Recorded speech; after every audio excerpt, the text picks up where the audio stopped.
गोलू गधी के पिता का तबादला चंदन वन से पंपन वन में हो गया था।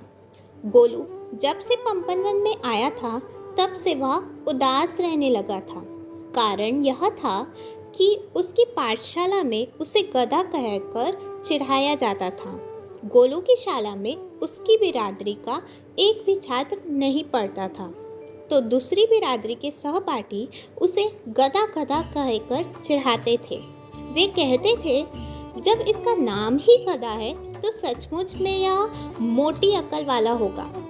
पाठशाला से घर आकर गोलू अपनी माँ से कहता कि माँ, मुझे पाठशाला में मेरी नाम की वजह से मुझे ताने सुनने को मिलते हैं। बेटे, नाम से क्या होता है?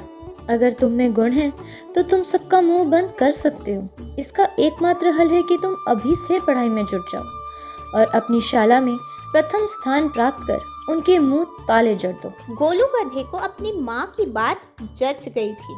उसने अपना सारा ध्यान बेकार की बातों को भूलकर केवल पढ़ाई में लगाया।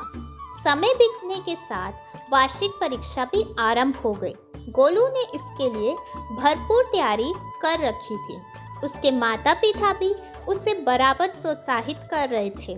शाला में जब गोलू पढ़ता लिखता तो सभी उस पर हंसते और कहते, गोलू गधा तो प्रथम श्रेणी में अवश्य ही पास होगा। हा हा हा, हो। किंतु इन बातों की परवाह नहीं करता था। समय के साथ वार्षिक परीक्षा भी समाप्त हो गई थी। परीक्षा परिणाम के कुछ दिन शेष रह गए थे। सभी को परिणाम का इंतजार था।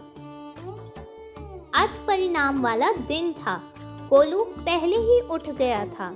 स्नान करने के पश्चात उसने ईश्वर पास कुछ देर तक प्रार्थना की। तत्पश्चात अपने माता पिता के चरण स्पर्श पर उनका आशीर्वाद लिया।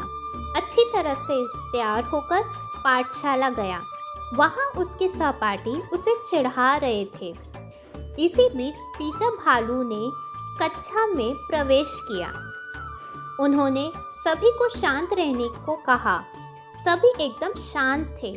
तत्पश्चात टीचर ने कहा, मैं आप लोगों को बड़ी खुशी के साथ ये बात बताना चाहता हूँ कि गोलू ने कक्षा में प्रथम स्थान प्राप्त किया है और तो और उसने सभी विषयों में अच्छा अंक प्राप्त किया है। चिढ़ाने वाले सहपाठियों के चेहरे एकदम फीके पड़ गए थे। वे बमुश्किल ही पास हो पाए थे।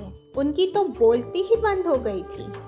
पाठशाला में आज केवल गोलू गधे की चर्चा हो रही थी। उसे चिढ़ाने वाले सहपाठी उसके आगे पीछे घूम रहे थे। वे उससे बातें करने की कोशिश कर रहे थे। वे गोलू को मक्खन लगा रहे थे।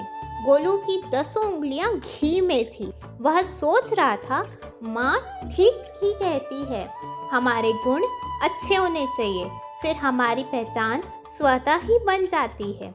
कथा सारांश, हमारा नाम कुछ भी हो, असली पहचान तो हमारे गुण हैं। वे ही हमारी सच्ची पहचान कराते हैं।